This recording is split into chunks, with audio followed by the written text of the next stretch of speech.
El anime comienza en un incidente en un tren donde las personas viajaban tranquilas, entre muchas comillas, hasta que de la nada un viejo se prende en fuego. Estos son conocidos como infernales, y es ahí donde conocemos al prota, Shinra Kusakabe, quien buscó de hacer algo cuando vio lo que estaba pasando, pero en eso llegó un grupo de bomberos y lo mandaron para la banca para luego acabar con esa cosa en menos de 5 segundos. Pero lo curioso es que al terminar dicen que su alma regrese a la gran flama de fuego. Al parecer este ritual siempre tenían que hacerlo en esos casos. Pero bueno, cuando todo termina, un escombro busca de caerle encima a una monjita a causa del desastre. Pero bueno, en eso reza 3 Padres Nuestros y le salva el Espíritu Santo. Nada, mentira, lo hace el prota, quien nos deja saber desde un principio que está rotísimo. Luego de quedar como un héroe pero sin zapato por encender sus pies para salvar a la rubia, se presenta con ellos y les dice que fue asignado al escuadrón especial Fire Force 8, siendo un soldado de tercera generación. Después de eso nos lanzan el opening bien fachero y vemos como el prota fue aceptado, ya que va a la estación y conoce al capitán del escuadrón, Akitaru Obi, también al teniente Takeshi Hinawa, quien le dice que hay un pequeño problemita, pues el men sale sonriendo en su carnet de bombero y eso le pasa cada vez que está nervioso, y es ahí donde el capitán le pregunta la razón por la que se unió al escuadrón, y este le dice que fue para hacerse un héroe. Entonces el CAC le dice que debe trabajar en equipo, de lo contrario no iba a poder trabajar con ellos, además de que tenía la reputación de ser un demonio. Más adelante conocemos el resto de los integrantes del escuadrón. La monjita de antes se llama Iris y una hermosa waifu que se llama Maki. Pero bueno, luego de las presentaciones, el capitán los había reunido para informarles que más personas estaban sufriendo aún más de la combustión espontánea humana, que es básicamente lo que vimos en un principio. Estos eran conocidos como infernales de primer grado. Entonces la misión del escuadrón era detenerlos y poner sus almas a descansar, y sobre todo seguir investigando la causa de la combustión humana para darle fin y poder salvar a la humanidad. Después de esto llega la hora de mimir y ahí vemos que el prota sueña con su madre y el que parece ser su hermanito pequeño, conocido como Chuck, donde les promete que se convertirá en héroe para protegerlos. Pero de la nada el ambiente cambia a un montón de llamas y vemos que es rechazado por su familia y lo llaman demonio. Para rematar, el pibe se reía de una forma muy tétrica, parecía el tiburón de Nemo, pero justo en ese momento suena la alarma ya que había aparecido un infernal, por lo que todos se preparan para ir a enfrentarlo. Cuando llegan a la fábrica les informan que el infernal estaba fuera de control y tenían que detenerlo cuanto antes para evitar que el fuego se propagara. Pero cuando entran a salvar el arma de la esposa del señor de la fábrica, el prota ve todo encendido y aquí tiene un colapso nervioso. Esto se debe a traumas de la infancia que tenía con su madre, pues al parecer se había convertido en infernal también. Al verlo así, sus compañeros se preocupan por él y le dicen que son como los 3 mosqueteros, todos para uno y uno para todos. De esa manera el men se termina recuperando, pero de la nada es atacado y sale volando, y ahí se le viene otro recuerdo del pasado, donde vemos que su madre murió en un incendio y que además fue inculpado de su muerte y la de su hermanito. Pero el día de esa tragedia había una figura demoníaca entre las llamas, por lo que el pibe sabía que fue causado por alguien más. Entonces se prometió encontrarlo y convertirse en un héroe. Es así como junto con su equipo termina derrotando al infernal y mandan su alma a la gran flama de fuego. Luego de esto vemos que llega un nuevo miembro al escuadrón 8, conocido como Arthur, quien se autoproclama como el Rey Caballero, y le queda el nombre pues lleva una espada que llamó Excalibur. Pero bueno, la cosa es que este rubio había estudiado anteriormente en la academia con el prota y no se llevaban nada bien. Entonces el teniente lo pone a prueba junto con el prota, ya que era una tradición hacer esa especie de juego con los novatos. En este caso ambos tenían que pelear contra Maki, quien les da una paliza y nos deja saber por qué la apodan bruja. Luego de esto el teniente le cuenta al capitán sobre las habilidades del rubio y que también era de tercera generación. misión, pero justo ahí suena la alarma de una aparición de un infernal. Al llegar al lugar, el capitán les dice a los novatos que no pueden mostrar sus armas en público, pues a pesar de que su trabajo era poner a descansar las almas de los infernales, en realidad los mandaban con Diosito y debían tener empatía con los familiares de las víctimas. Estando fuera de la casa, el infernal crea una llama para burlarse de ellos, pero cuando entran estaba sentado de lo más tranquilo, y como ya era el segundo caso en esa familia, el rubio acaba con él de forma gentil. Pero de la nada la casa comienza a colapsar, todo gracias a un pibe que se encontraba afuera, quien solo hizo eso para jugar con el escuadrón. Gracias a lo que hizo, dejó a una niña huérfana. Al ver ese acto tan triste, el prota no podía dormir, pensando que debía ponerle fin a la combustión humana lo antes posible. En un cambio de escena vemos al malvado hablando con un tipo con afro en una especie de laboratorio, donde nos damos cuenta que tienen un mapa donde llevan el control de las apariciones de los infernales. Además, estos crearon un polvo que convierte a las personas en dichos infernales y también generan las llamas que vimos anteriormente. Y como si fuera poco, los tipos se la pasaban investigando al Escuadrón 8 y a su capitán. ¿Con qué fin? Bueno, lo sabremos más adelante. Por otro lado, están a punto de continuar con los juegos de los novatos. Hay una waifu, conocida como Tamaki Kotatsu, de otro escuadrón nos deleitan con sus increíbles atributos. No sé si me entienden. En ese lugar había muchos escuadrones, por lo que se le hizo fácil infiltrarse al men del afro como espectador. Pero bueno, antes de que empiecen los juegos, el prota ve un tipo con un parche en el ojo, que resultó ser el bombero que lo salvó en la tragedia con su madre hace 12 años. Y también era el capitán del primer escuadrón. En eso intenta hablar con él, pero al parecer estaba ocupado y lo dejó en visto. Cuando intenta frenarlo, aparece Tamaki y termina teniendo un encuentro incómodo, pero beneficioso para nuestro chico. Luego de esto comienzan los juegos y apenas el prota entra al edificio, se encuentra con el tipo malvado, quien se hace llamar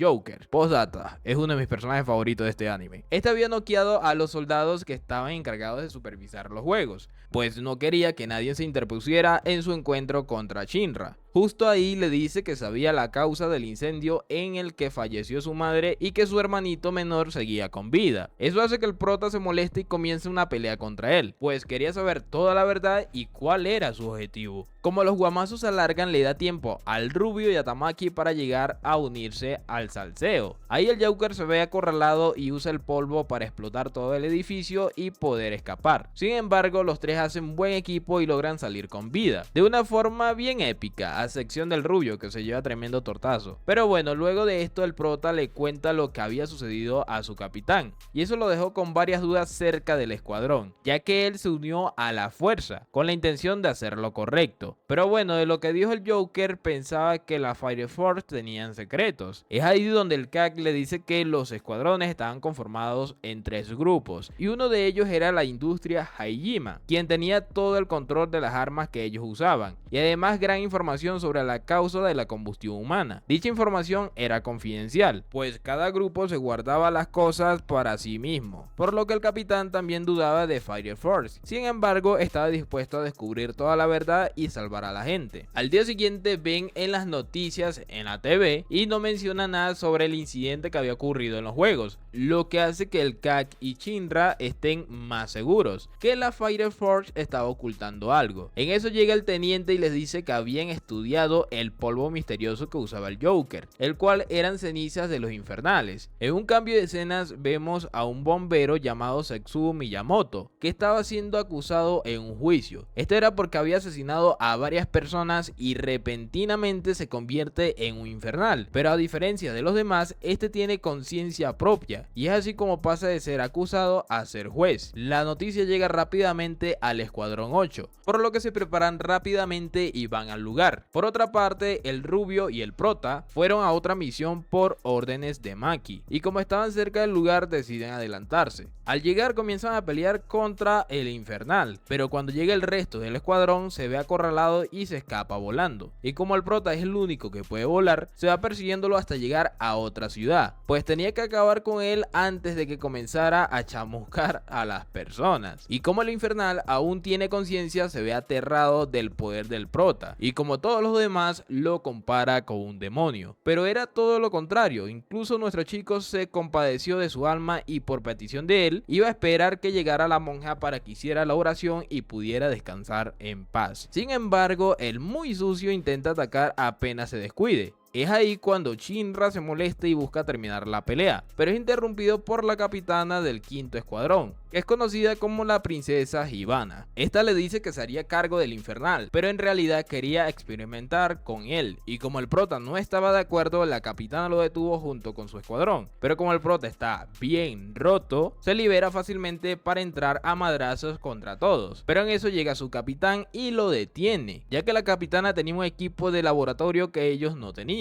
y así podrían experimentar con él y descubrir más sobre la combustión humana. Al mismo tiempo accede a compartir la información que descubra sobre él, y es así como el CAC acepta y deja que se lo lleven. En un cambio de escena vemos a la monja llorando mientras tenía un recuerdo del pasado. Ahí nos damos cuenta que ya conocía a la capitana del quinto escuadrón desde que eran niñas. Al verla preocupada, el prota intenta ayudarla, pero ella prefiere no decirle nada y seguir su camino. Luego de esto, los chicos se reúnen para entrenar su fuerza física, pues dominar el fuego no era todo lo importante. Al mismo tiempo, el prota aprovecha para preguntarle al teniente sobre Hibana, ya que su forma de ser no le agradaba. En eso le cuenta que ella llegó a ser capitana investigando ilegalmente infernales y vendiendo sus datos. En un cambio de escenas vemos como la waifu estaba torturando al infernal mientras se reía como una desquiciada. Al mismo tiempo, la monja se encontraba rezando antes de ir a hablar con ella, ya que sabía que lo que estaba haciendo estaba mal. Además, iba en contra de su religión, pero como ella decidió dejar eso atrás y volverse loca prácticamente, la termina secuestrando. La morena era muy astuta, ya que sabía que al hacer eso iba a atraer la atención del octavo escuadrón, y así podría deshacerse de Obi y el prota por estar metiendo las narices en sus investigaciones. Al enterarse de que la monja no estaba, los chicos van a rescatarla y llegan armando un desmadre contra el quinto escuadrón. Ahí vemos que el teniente se pone en modo John Wick y le dice a Maki que no tenga piedad contra ellos, pues tenían que conseguir información sobre la combustión espontánea a toda costa. En eso el prota se adelanta para infiltrarse en la base y rescatar a Iris, por lo que el rubio sigue su rastro para ir a ayudarlo, pero en el camino se encuentra con el viejo de los Minions. Nada, mentira, sí se parece pero no es. Lo cierto es que el viejo le dio una droga al infernal con el que estaban experimentando para que aumentara su poder de fuego, por lo que estaba por armarse unos guamazos bien buenos. Por otra parte, Maki y el teniente ya estaban en pleno salseo contra el pibe que causaba explosiones con sus chicles. Este personaje se llama Toru Kishiri, un soldado de tercera generación del quinto escuadrón. Sin embargo, el teniente lo pone a mimir rápidamente, pero justo cuando iban a continuar llegan los ángeles de Charlie o algo así. En eso le informan la situación a la capitana y esta les dice que acaben con todos, pues no quería revelar la información de ninguna forma, pero eso no fue posible, ya que el rubio, a pesar de que tuvo algo de problemas contra el infernal, termina acabándolo de una forma bastante fachera. Y al mismo tiempo, Maki y el teniente hacen lo mismo contra las tres pendejas. Por otro lado, vemos que nuestro prota aparece para salvar a Iris. Antes de llegar a la habitación en donde estaba la rubia, las tres waifus que parecían los ángeles de Charlie intenta detener al prota, pero el pibe se las carga a las tres de una sola patada. Sí, gente, estas chicas eran más débiles que Krillin. Pero bueno, gracias a eso, el men logra llegar con la capitana, la cual estaba decidida en quedarse en el lado oscuro del fuego, pero el prota intenta hacer lo que puede para salvarla a ambas. Sin embargo, cuando se prende el salseo, la Loli empieza a usar su Sharingan, lo deja todo mareado y comienza a pisotearlo. Al ver lo que la capitana le estaba haciendo a su amigo, la rubia comienza a gritarle para que lo deje tranquilo. En resumen, le dice que vaya con ella a la iglesia todos los domingos y que sea buena y todo ese tipo de cosas. Pero la waifu le dice que no existía ningún dios y si tanto creía en él, debía comenzar a decirle que le apartara un lugar al prota, porque justo lo iba a mandar para allá con él. En ese momento el pibe logró ponerse de pie usando las llamas de sus pies y busca madrearla, pero la waifu se puso más seria, invocando un árbol de cerezo repleto de llamas. Ahí la rubia sigue intentando evangelizarla, cosa que parece que no sabía que le funciona más a Naruto, diciéndole que rezaba con ella todas las noches en el convento y que aún estaba a tiempo de cambiar. No entendía por qué estaba actuando de esa manera. Y bueno, aquí vemos un pequeño recuerdo recuerdo de las waifus. Ambas solían vivir en paz y armonía en el convento con varias monjas. Desde muy pequeña Hibana desarrolló sus poderes y se la pasaba jugando con las chicas creando unas flores de fuego muy lindas, pero al mismo tiempo peligrosas, y por eso la monja superior se la pasaba regañándola, pues a pesar de tener las llamas gracias al gran sol, era peligroso que no fuera responsable y terminara quemando a sus amigas. Pero el que terminó quemándolas a todas en el convento esa misma noche fue un infernal que apareció de la nada. Las únicas que lograron sobrevivir gracias al poder de Hibana fueron ellas dos, y desde ese momento ella se dio cuenta que las llamas eran del demonio, y por esa razón comenzó a actuar como una, y bueno, terminó dejando el convento y comenzó a hacer lo que le daba la gana. Comenzó a trabajar para las industrias Haijima en secreto haciendo experimentos con infernales. A cambio les pidió que le asignaran el rango de capitana para poder tener acceso a más información y también para tener más fondos. Regresando al presente, vemos que el prota se puso modo antorcha y logró vencerla. La waifu estaba despertando y la rubia le dice que ya no estaba sola y que su poder no era maligno, solo ella debía decidir qué uso darle. Y bueno, gracias a esas palabras logra hacerla cambiar de opinión. Al mismo tiempo le pregunta si ya había dejado de ser tan tímida, y la waifu le dice que desde el primer momento que fue sola a verla se dio cuenta de su determinación. Por otra parte, el prota se alegra de ver que hicieran las paces como hermanas y le dice que cuando necesita ayuda solo tiene que llamarlo, pues el trabajo de un héroe era ayudar a las personas que lo necesitaban. Aquí, gente, vemos que la waifu se enamora del pibe, y bueno, creo que él tiene dos buenas razones para enamorarse de ella también, pero dejando eso de lado, las lolis terminan de reconciliarse y la capitana le vuelve a enseñar las flores de fuego que hacía cuando eran niñas. Y bueno, muchachos, esta es la primera parte de este resumen. Si les gustó el resumen, déjame un comentario allá abajo de confirmación, un like y compartan el video con sus amigos. Si veo que el video está siendo muy apoyado de parte de ustedes, estaré subiendo la segunda parte lo antes posible. Sin más, esto es Nippon Anime y nos vemos en la próxima.